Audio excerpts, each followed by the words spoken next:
Hola nuevamente mis amigos y hermanos, bendiciones. Aquí estamos con el comentario del año bíblico con el propósito de animarnos unos a otros a leer nuestro año bíblico. Leyendo cada quien en su casa, después viniendo aquí para tener un repaso de lo que ya se leyó. No se lee todos los textos aquí, solamente se da un repaso, un resumen, un comentario. Tampoco se comenta cada texto, pero lo más relevante, conforme Dios me da a entender. Vamos a orar. Padre Santo, en el nombre de Jesús, damos gracias por esta lectura de tu Santa Biblia y pedimos, Señor, que tu Santo Espíritu pueda ser nuestro Maestro. Y esto lo rogamos en el nombre santísimo de Jesús. Amén. Muy bien. En el capítulo 5 estamos de Génesis. Hoy cubriremos el capítulo 5 y 6 y el capítulo 3 de Mateo. Los descendientes de Adán. Este es el libro de las generaciones de Adán, el día en que creó Dios al hombre. A semejanza de Dios lo hizo. Varón y hembra los creó y los bendijo, y llamó el nombre de ellos Adán, en el día que fueron creados. Ahora, aquí tenemos otro resumen, otra conclusión acerca de la creación del hombre. Y notamos por segunda vez, porque la primera vez fue en Génesis capítulo 1, versículo 26 y 27, que fueron creados a la imagen de Dios. Notamos algo muy interesante aquí. Dios los llama a Adán y a Eva por el mismo nombre de Adán y dice que los dos fueron creados a su imagen. Ahora nosotros generalmente pensamos en Dios como un hombre. De hecho, Jesús fue hombre, pero aún antes del nacimiento de Jesús siempre se le ha referido a Dios como hombre. Mas, sin embargo, aquí dice que creó al hombre, o sea, la humanidad, a su imagen, varón y hembra, a los dos. Eh, Cuando Dios se da a conocer, siempre es como hombre. Pero hay que reconocer que Dios, en su totalidad y en su característica como divinidad, tiene,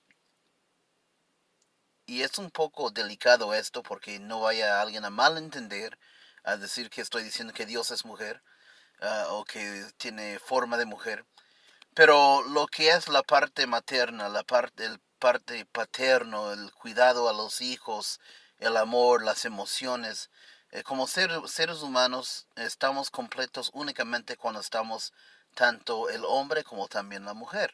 Y Dios está completo y Dios es Dios. Dios no es hombre, Dios tampoco es mujer. Pero de todo lo que está en nuestra naturaleza humana, como hombres y como mujeres, eso también está reflejado en el carácter de Dios. Es tan tierno como una madre, tan masculino como un padre. Bueno, muy bien. Y me gusta decirlo porque aquí está en la Biblia. Entonces no lo quiero pasar por alto tan solo porque puede ser o crear un poco de confusión o que pueda ser malentendido. Creo firmemente que Dios nos ha dado un cerebro a todos para entender las cosas y para estudiar por nosotros mismos. Entonces confirmo otra vez, Dios no es mujer y tampoco es hombre. Dios es Dios. Ahora Jesús sí fue hombre, pero la divinidad en sí refleja, la divinidad refleja, o mejor dicho, el ser humano, hombre o mujer, reflejamos el carácter de Dios. Y Adán vivió 130 años y engendró un hijo a su semejanza conforme a su imagen y llamó su nombre Set. Ahora notamos que Adán, aquí ya no se cuenta Caín, no se cuenta Abel, porque pues Caín ya no se cuenta como uno de los hijos de Adán. Qué interesante. Ya resumiendo todo, después de que Caín mató a Adán, ya aquí en el capítulo 5 ya se menciona nada más el hijo de, de Adán, que es Set, que es el hijo que Dios dio a Eva después de que Caín mató a su hermano. A Caín se le considera otra rama, otra generación darse cuenta que ya no es reconocido en la Biblia como hijo de Adán. Ahora, es importante saber que Adán es un descendiente directo de Dios. Y Caín, como que con lo que hizo, y por no arrepentirse tampoco, él está apartado. Ahora,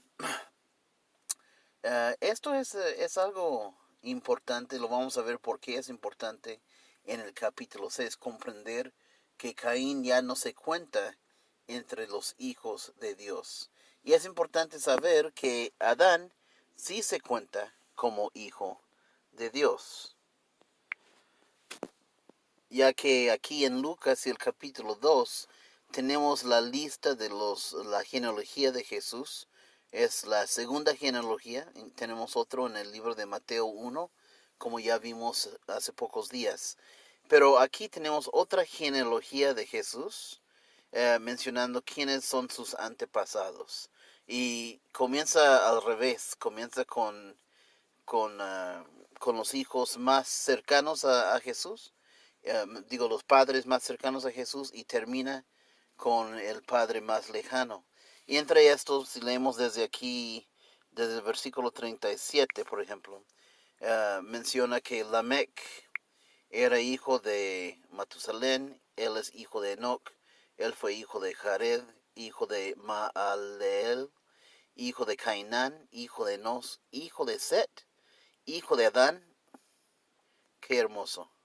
Adán se le considera hijo de Dios. Qué bello, de verdad.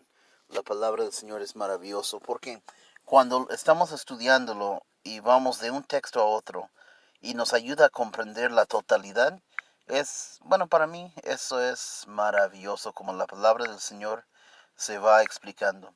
Entonces encontramos otra vez aquí que a Caín ya no va dentro de la lista de los hijos de Dios, porque se dice que Adán tuvo un hijo y se llama Set.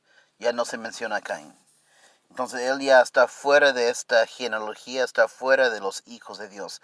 Adán es hijo de Dios y Set es hijo de Adán. Caín, ¿dónde quedó? Quedó afuera. Muy bien. Lo interesante de esto es que es otra genealogía y muchas veces las genealogías uh, pueden aburrir. Una persona que quiere leer la Biblia entera puede quedarse atorado en una de estas listas largas de quién fue padre de quién, la verdad que puede ser fatal cuando se encuentra. Porque pues los nombres son difíciles de pronunciar y realmente pues puede ser aburrido. Pero sabe, dentro de estas genealogías siempre hay algo maravilloso, siempre hay algo bueno. Imagínense lo que acabamos de descubrir acerca de Adán y como hijo de Dios y como Caín, quien ya no se cuenta como hijo de Dios. Aparte de eso, entre todos estos, porque hay muchos, se va leyendo varias personas hasta llegar a Noé, pero entre estos encontramos otra cosa bien interesante. Aquí en el mismo capítulo 5 y el versículo 18, 19 y vamos a ver hasta el 21. Vivió Jared 162 años y engendró a Enoch. Y vivió Jared después que engendró a Enoch 800 años y engendró hijos e hijas. Y fueron todos los días de Jared 962 años y murió. Sobre la cantidad de años que estos primeros padres de la tierra vivieron, vamos a hablar un poco más después. Hay una razón por la cual ellos vivieron largos años y nosotros ya no. Eso lo vamos a estudiar en los 10 venideros. Pero aquí hay algo interesante. El hijo de Jared se llama Enoch. Y Enoch vivió 65 años y engendró a Matusalén. Ahora notemos aquí un detalle bien importante. Y caminó con Dios. Después que engendró a Matusalén, 300 años y engendró hijos e hijas. Nota lo interesante sobre esto. Esto denota y muestra una relación especial entre Enoc y Dios. Hoy día nosotros quizás no lo pensamos tanto, porque caminar, pues, ok, caminar. Nosotros casi no caminamos, andamos más en carros, autobuses, lo que sea, menos caminando. Pero cuando tú caminas con alguien, cuando alguien es tu compañero del camino, ¿qué sucede? ¿Se va en el camino en silencio o se va platicando? Y se experimentan cosas juntos, bonitos. Mira qué bonitas aves. Oh, mira los árboles. Ah, cuidado, ahí va una serpiente. En el camino vas repartiendo y compartiendo información uno con otro y es amena, hace gustoso el camino cuando estás caminando con alguien. Esta palabra caminó con Dios es importante para comprender que su relación con Dios no era superficial, no era nada más pasajero, era algo bueno, algo sincero que había entre Dios y Enoch. Y por primera vez encontramos aquí que Dios hace algo especial. Dios se lleva a Enoch. Fíjense aquí. Después Dios lleva a otra persona. ¿Sabe quién es? Es Moisés. Lo vamos a ver después. Pero aquí hay ciertas cosas interesantes que pronunciar sobre esto. Porque Dios lleva a Enoch. Wow. O sea, pero ¿por qué lo llevó? ¿Por qué lo llevó? Si, si, si Enoch como quiera iba a morir y ir al cielo, es lo que se supone, ¿no? Y entonces, ¿para qué llevarlo? Ah, entonces eso nos hace pensar en otra cosa. ¿Cuántas personas que han muerto están en el cielo? ¿Y por qué vería Dios la necesidad de llevar a unos antes de que mueran y no llevar a otros? Quiero sugerirles que es un punto importante de estudio para ustedes en sus casas, en sus iglesias, con sus pastores o entre hermanos. Mediten en esto. ¿Por qué lleva a Dios a Enoch si como quiera se supone, según la creencia popular, que Enoch iba a morir como los demás y iba a ir al cielo con Dios? O sea, ¿para qué Dios lo necesita antes? Es la pregunta. Bueno, yo creo que en lo particular, yo no creo que el hombre muere y va al cielo. Yo creo que el hombre muere y descansa hasta que Dios o Jesús venga por segunda vez. Es mi creencia particular, se los estoy compartiendo. No le estoy forzando a que crea como yo crea, pero es lo que yo creo. Y pienso haber alguna evidencia aquí en esto, porque la Biblia nos dice que para Dios 1000 años es como un solo día. Entonces, si este hombre iba a vivir más o menos 1000 años, ¿acaso Dios no pudo haber esperado un día para verlo y para pasar tiempo con él? Para tenerlo para siempre. Porque dice aquí,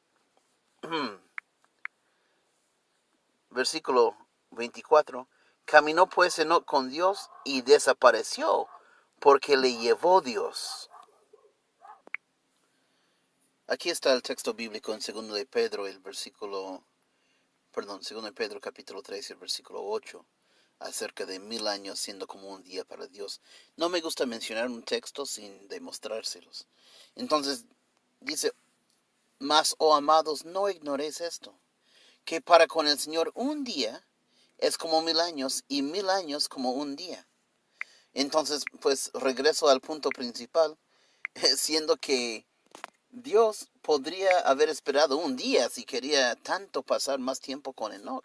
Al cabo, Enoch iba a morir como sus padres y bueno, pero eso es lo que, a eso voy, a eso voy.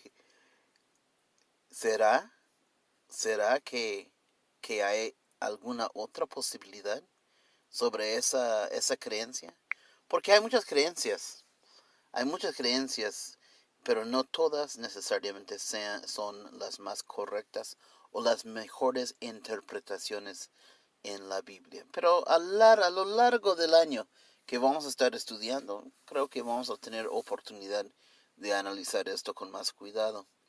Ok, bien, vamos a pasar al capítulo 6. Capítulo 6 es bien interesante y está llena de también, pues, lo que podríamos llamar dificultad. Mucha gente encuentra difícil su interpretación, pero si nosotros nos analizamos en lo que acabamos de estudiar, vamos a encontrar que no es tan difícil.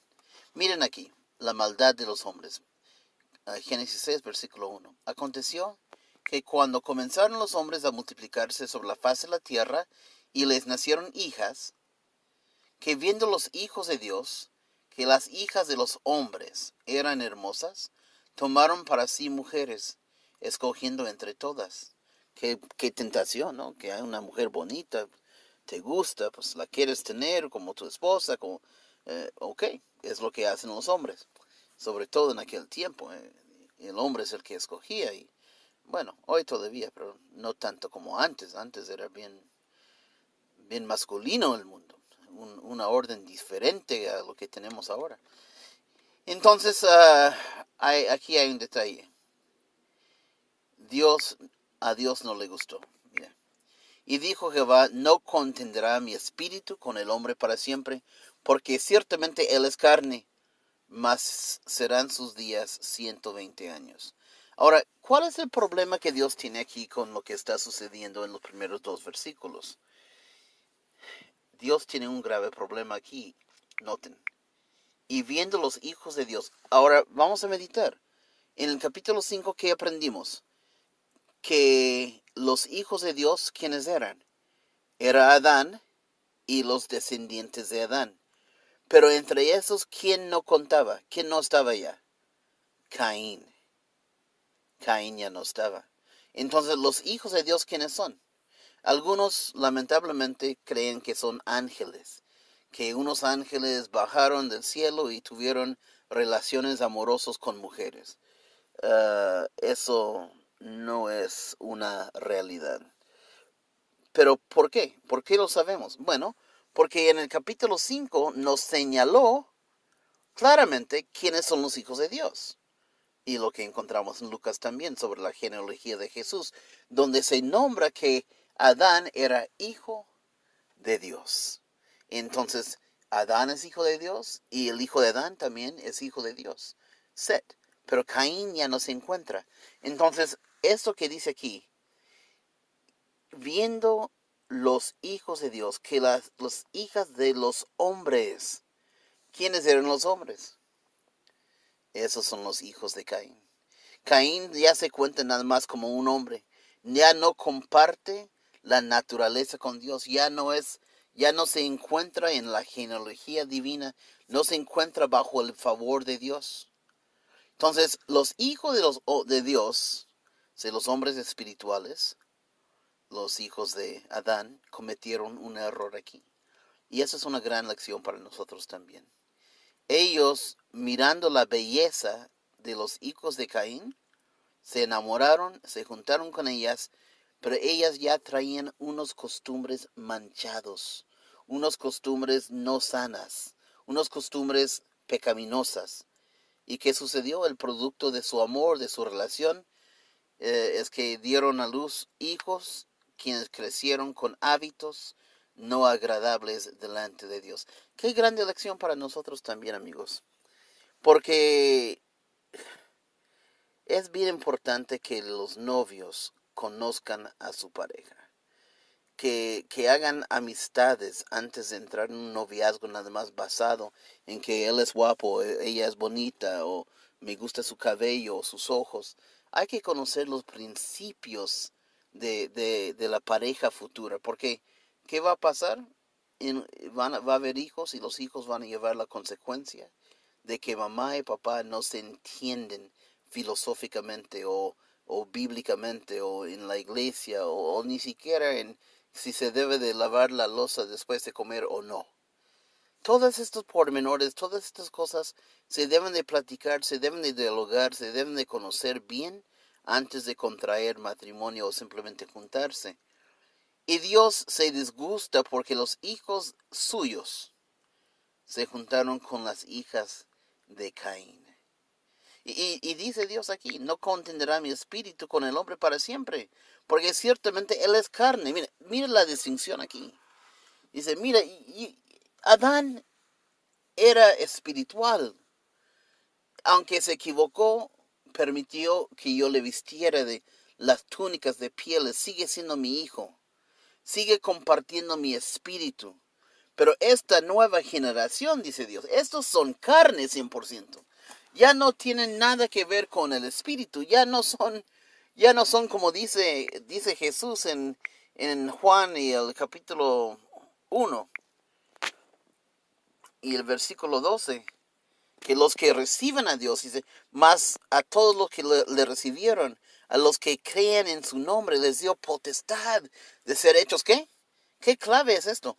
Hijos de Dios, los cuales no son engendrados de sangre, ni de voluntad de carne, ni de voluntad de varón, sino de Dios.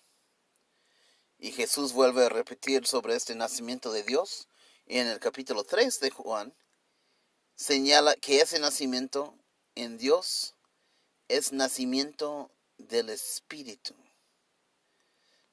Respondió Jesús, de cierto te digo, que el que no naciere del agua y del Espíritu no puede entrar en el reino. Lo que es nacido de la carne, carne es. Noten. Oh, qué maravilloso la Biblia. Qué interesante.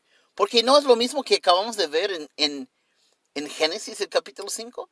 ¿Qué dijo Dios? Estos son carne.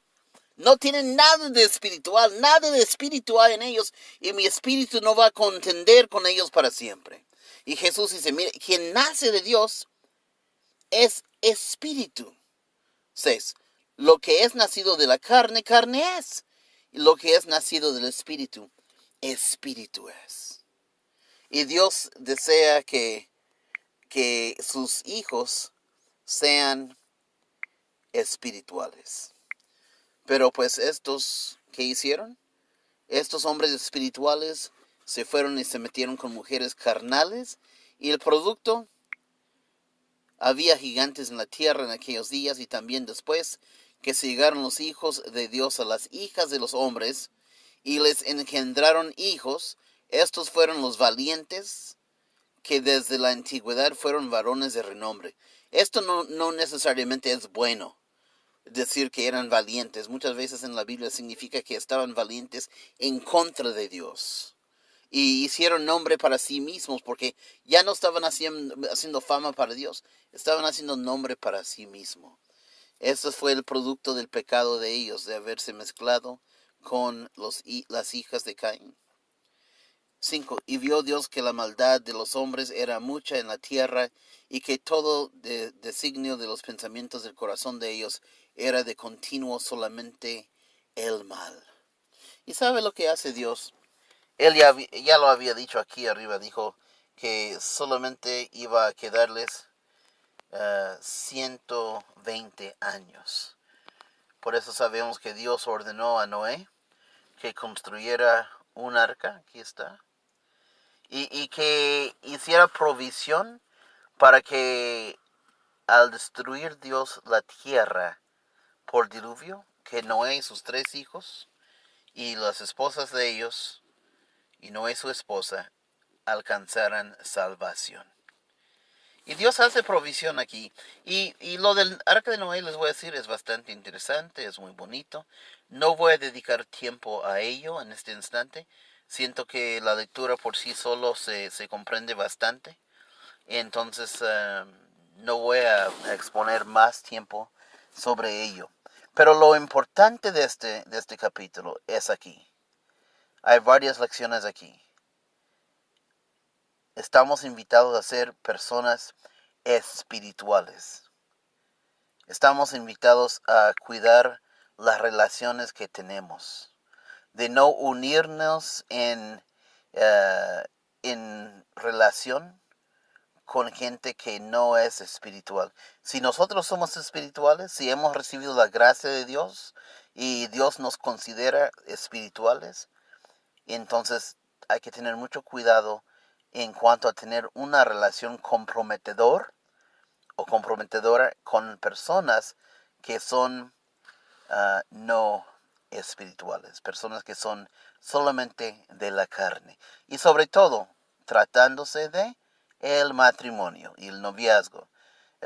Guiamos a nuestros hijos, guiámonos nosotros mismos en esto, de procurar siempre tener una relación correcta. Si somos espirituales, andemos en el espíritu. Ahora pasaremos a Mateo y el capítulo 3. Y es un capítulo bastante hermoso. En el capítulo 2 vimos como Dios mismo estaba celebrando juntamente con los reyes y los magos y todos aquellos a Jesús. Fue muy bonito la visita de los magos.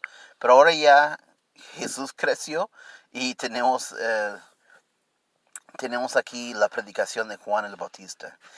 Versículo 1. En aquellos días vino Juan el Bautista predicando en el desierto de Judea, diciendo: arrepentíos, porque el reino de los cielos se ha acercado.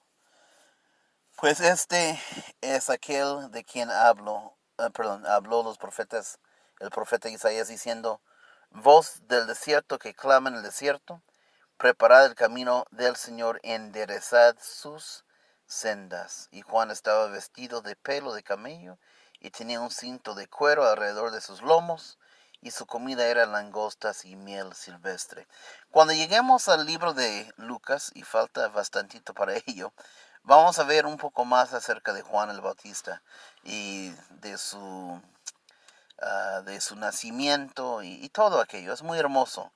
Pero nos satisface en este instante decir que Juan el Bautista desde su nacimiento fue llenado del Espíritu de Dios.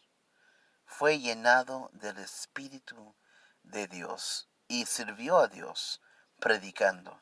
Qué interesante es pensar cómo este hombre, lleno del Espíritu Santo, realmente no obró ningún milagro. Más bien su espiritualidad fue en predicación. ¿Por qué será? Se me hace interesante eso. No tengo nada en contra de los milagros. Eh, Gracias a Dios que los milagros existen y todavía hasta el día de hoy. Pero noto y encuentro interesante que este hombre, Juan el Bautista, lleno del Espíritu Santo, desde el vientre de su madre, no hizo milagros, predicó. La predicación es importante. Y estaba enderezando caminos ¿para quién? Para el Señor. ¿Qué hubiera pasado si Jesús hubiera llegado haciendo milagros y Juan ya había hecho todos los milagros que Jesús iba a hacer? La gente quizás no encontraría interés en Jesús. Dirían, bueno, caminó sobre el agua. Oh, Juan el Bautista hizo eso. Levantó un muerto. Oh, Juan el Bautista también lo hizo. Convirtió el agua en vino. Oh, Juan hizo eso hace 3 años. ya, ya no habría la misma atracción. Él estaba preparando el camino para Dios. Esto es importante para nosotros, a saber que el Espíritu Santo funciona en nosotros conforme el Espíritu Santo quiere funcionar en nosotros, no conforme nosotros queremos que funcione. Miramos a Sansón, por ejemplo.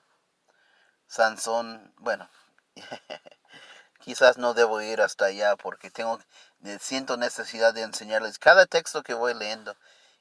Pero sabe, simplemente encontramos en diferentes épocas de la Biblia diferentes formas en que el Espíritu Santo obra en gente.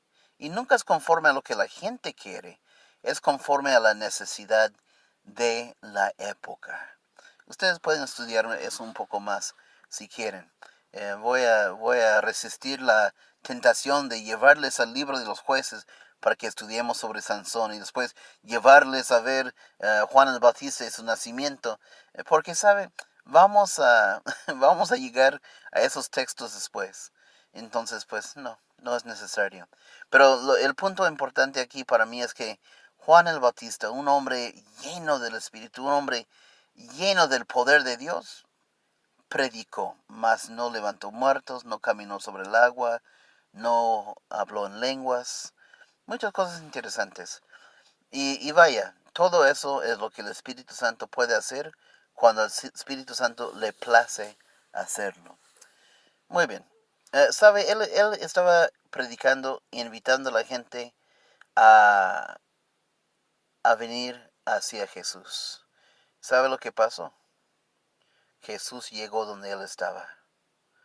Dice aquí, entonces Jesús vino de Galilea a Juan al Jordán para ser bautizados por él.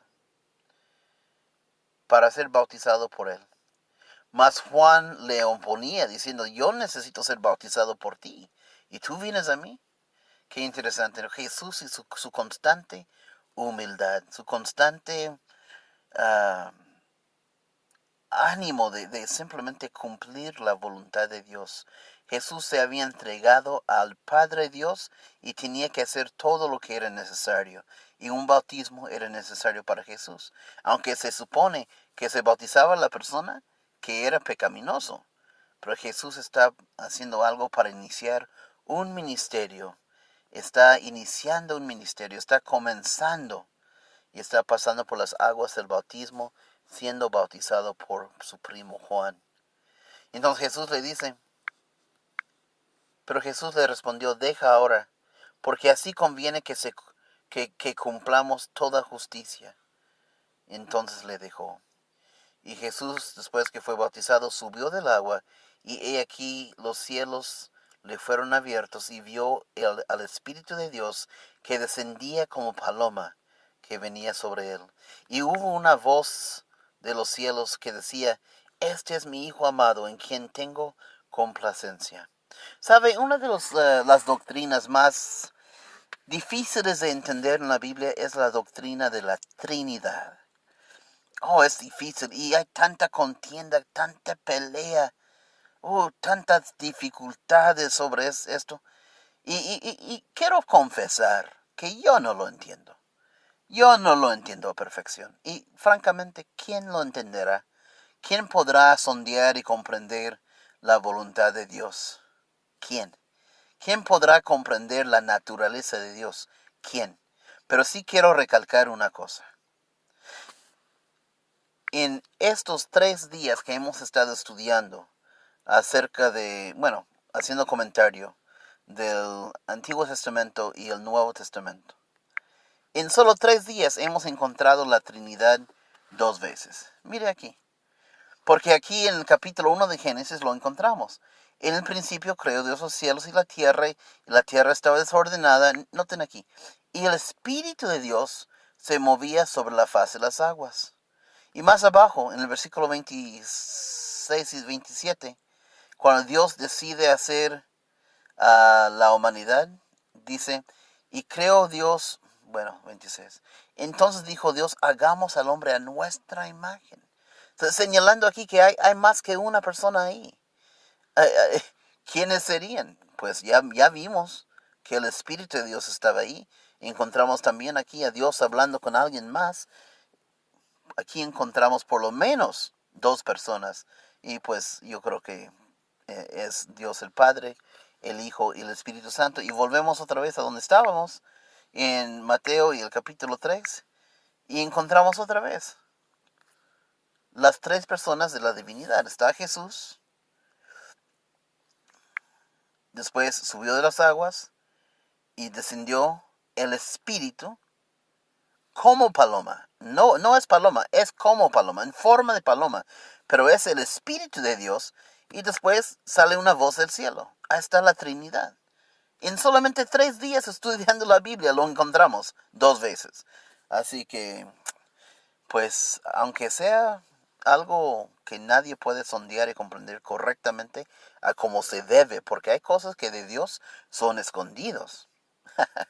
Hay cosas que de Dios son escondidos. Nadie puede pretender, nadie puede pensar conocer todo de Dios. Y quien te diga, yo soy todo de Dios, el tal no te está diciendo la verdad, porque mire lo que dice Deuteronomio 29:29. Las cosas secretas pertenecen a Jehová nuestro Dios, mas las reveladas son para nosotros y para nuestros hijos para siempre, para que se cumplan todas las palabras de esta ley. Hasta las cosas secretas pertenecen a Jehová Dios. Pues mis amigos, fue un placer estar con ustedes una vez más. Y pues anímense, continúan leyendo, que con el favor de Dios aquí estaremos todos los días también repasando y haciendo conclusiones y comentarios sobre lo leído. Que Dios le bendiga, es mi oración para ustedes. Amén.